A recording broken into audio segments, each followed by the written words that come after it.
नमस्कार, मेरा नाम कंतेश अग्रवाल है।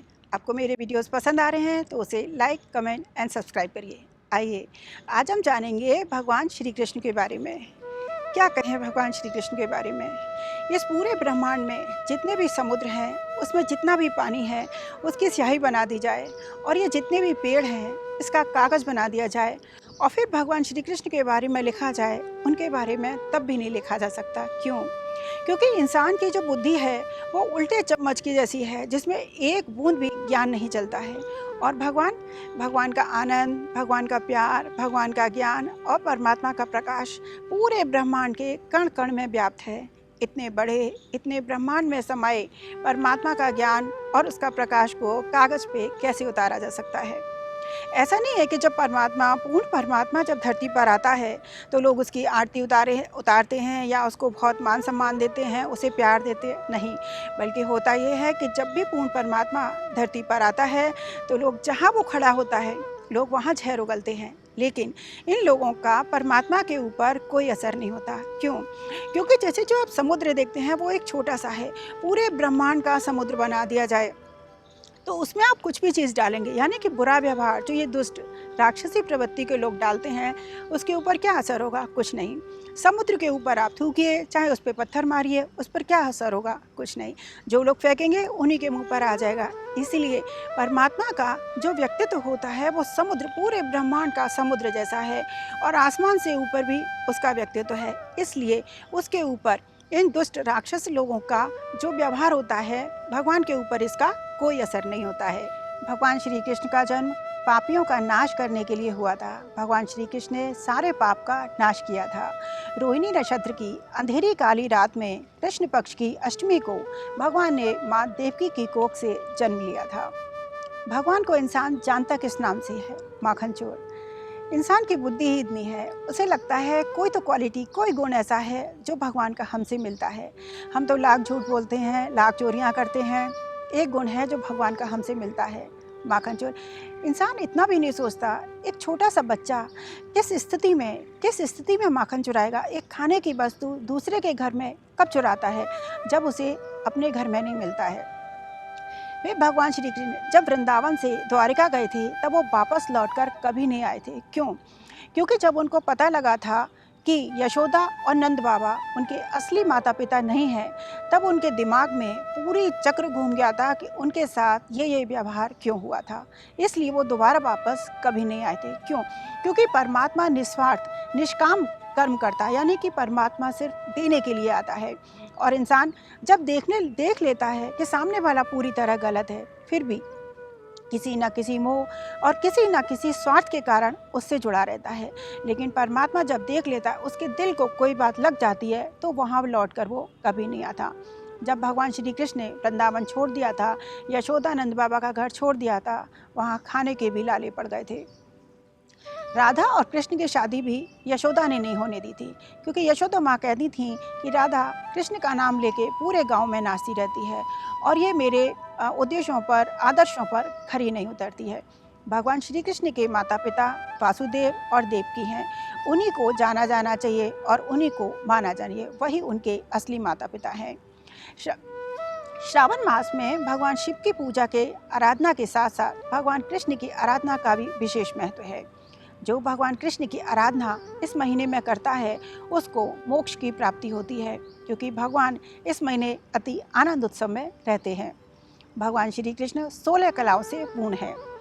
उसमें है श्री का अर्थ होता है धन। भगवान धन के साथ साथ मन, क्रम, वचन के भी धनी थे। भगवान भू का उनके अंदर गुण था, वो अचल संपत्ति के मालिक थे। वाणी, भगवान की वाणी में इतना मोह था कि जब भी वो बोलते थे हर किसी को मोहित कर लेते थे। लीला, भगवान आनंद उत्सव करते थे और उस आनंद उत्सव से वो पूरे ब्रह्मांड को वो आनंद देते थे। कांति, भगवान के अंदर एक कांति का गुण था, उनके अंदर एक ऐसा आकर्षण था, जो भी उनको देखता था मोहित हो जाता था, देखता रह जाता था। कीर्ति, भगवान का यश चारों लोकों में, तीनों लोकों में फैला हुआ है। उनकी कीर्ति तीनों लोकों में भरपूर मात्रा में फैली हुई है। ज्ञान, भगवान अलौकिक क्रियाओं का ज्ञान था उनको। क्रिया। भगवान के अंदर एक ऐसा संकल्प शक्ति का गुण होता है जिससे परमात्मा, जब पूर्ण परमात्मा धरती पर आता है तो वो जो भी संकल्प लेता है उसके संकल्प मात्र से पूरे ब्रह्मांड में क्रिया होती है। जो वो चाहता है वही पूरे ब्रह्मांड में होता है। निष्क्रियता, परमात्मा सबको आनंद देते हैं। भगवान के अंदर एक गुण होता है, अहंकार नहीं होता। भगवान निरअहंकारी होते हैं। परमात्मा के अंदर किसी भी तरीके का कोई अहंकार नहीं था। भगवान के अंदर किसी भी तरीके का कोई छल कपट नहीं था। भगवान सबके ऊपर उपकार करते थे। परमात्मा सब में अपना दर्शन और अपने में सबका दर्शन करते थे। भगवान को अलग अलग स्थानों पर अलग अलग नामों से जाना जाता है। भगवान को उत्तर प्रदेश में गोविंद या गोपाल के नाम से जानते हैं और राजस्थान में उनको श्रीनाथ जी के नाम से जानते हैं। महाराष्ट्र में उनको विट्ठल जी के नाम से जानते हैं। उड़ीसा में उनको जगन्नाथ जी के नाम से जानते हैं। दक्षिण भारत में भगवान को वेंकटेश्वर के नाम से जाना जाता है और गुजरात में उनको द्वारकाधीश के नाम से जाना जाता है। असम, त्रिपुरा और नेपाल में भगवान को कृष्ण के नाम से ही जाना जाता है।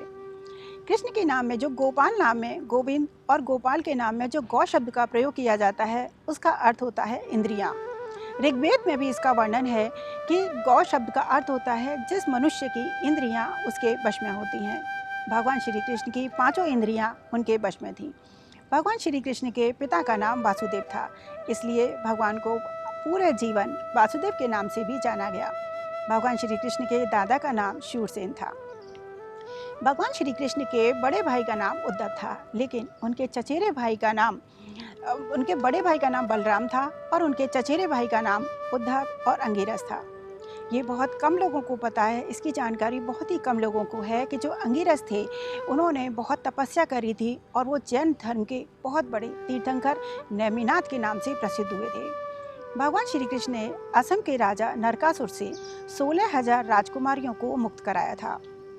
वो वक्त था जब स्त्रियां हरण की हुई जाती थीं तो उन्हें समाज अपनाता नहीं था, उनको अछूत माना जाता था।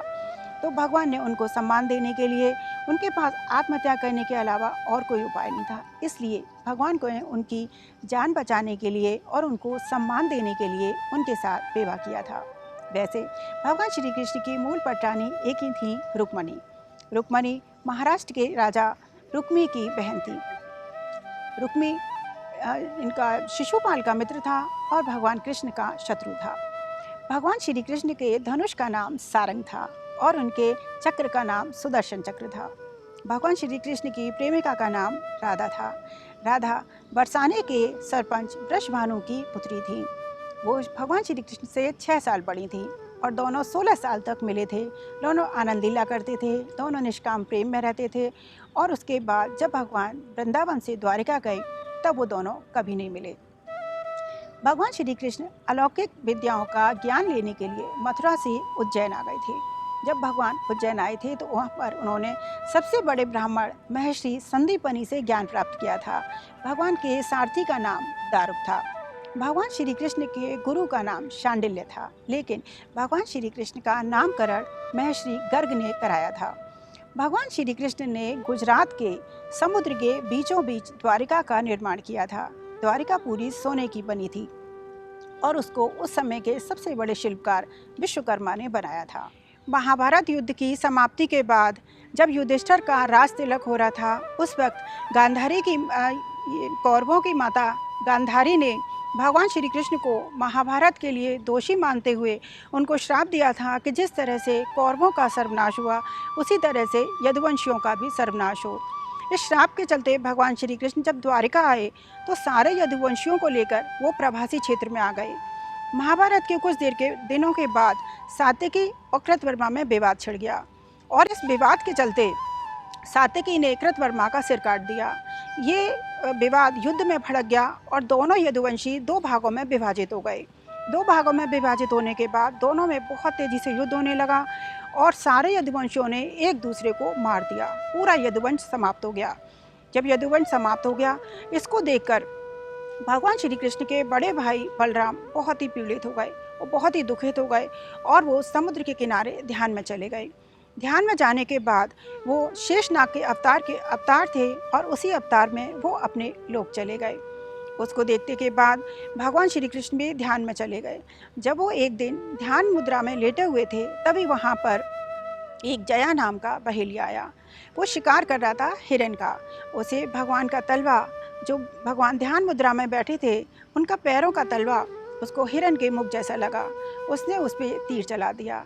जब वो वहाँ आया और उसने देखा कि यहाँ भगवान लेटे हुए हैं, तो उनसे माफ़ी मांगी। वो कांपने लगा। भगवान बोले, कोई बात नहीं, तूने मेरे मन का काम किया है। तभी भगवान श्री कृष्ण का सारथी दारुक आया। भगवान श्री कृष्ण ने कहा, तुम शीघ्रता से द्वारिका जाओ और वहाँ सारे यदुवंशियों को लेकर इंद्रप्रस्थ चले जाओ, क्योंकि अब द्वारिका जलमग्न हो जाएगी। तब उनका जो सारथी दारुक था वो चला गया। भगवान श्री कृष्ण का सारा पिंडदान और सारा क्रियाक्रम अर्जुन ने किया था। भगवान श्री कृष्ण का जो ये दिखाते हैं कि भगवान आनंद लीला करते थे, स्त्रियों के साथ रास लीला करते थे, वो भगवान इसलिए करते हैं कि भगवान किसी में भी स्त्री या पुरुष नहीं देखते। भगवान सिर्फ आत्मा देखते हैं, आत्मा करके जानते हैं। पूरे ब्रह्मांड को आनंद देने के लिए भगवान स्त्रियों के साथ रास लीला करते थे। जो पुलक पुरुष से स्त्रियों में आ सकती थी, वो पुरुष में नहीं आ सकती थी। भगवान के लिए तो वो आत्मा थी, लेकिन उनके लिए भगवान श्री कृष्ण एक पुरुष थे। भगवान श्री कृष्ण का जो दिखाते हैं कि वो स्त्रियों से जब स्नान करती थी, उनके कपड़े ले जाते थे, चुराते थे, वो इसलिए करते थे। परमात्मा जब भी पूरे ब्रह्मांड में देखता है कि कहीं भी आत्मा डूब रही है, इंसान की जो एनर्जी है वो डाउन हो रही है, तब परमात्मा का अपना तरीका होता है किसी भी तरीके से वो उस ऊर्जा को ऊपर उठाने के लिए। जैसे पत्नी जब बहुत ही उदास होती है, एकदम उसकी एनर्जी डाउन होती है और पति हल्का सा छेड़ दे तो उसमें जीवन की एक पुलक आ जाती है। उसी तरीके से परमात्मा जब किसी भी स्त्री में देखते थे कि इसकी एनर्जी बहुत डाउन हो रही है, बहुत उदास है, तब परमात्मा उसके कपड़े चुरा के किसी तरह उसे छेड़ के उसमें जीवन की एक पुलक डालते थे। तो ये जानकारी थी हमारे भगवान श्री कृष्ण के बारे में। नमस्कार। अगली बार फिर हम किसी और विषय पे चर्चा करेंगे। नमस्कार।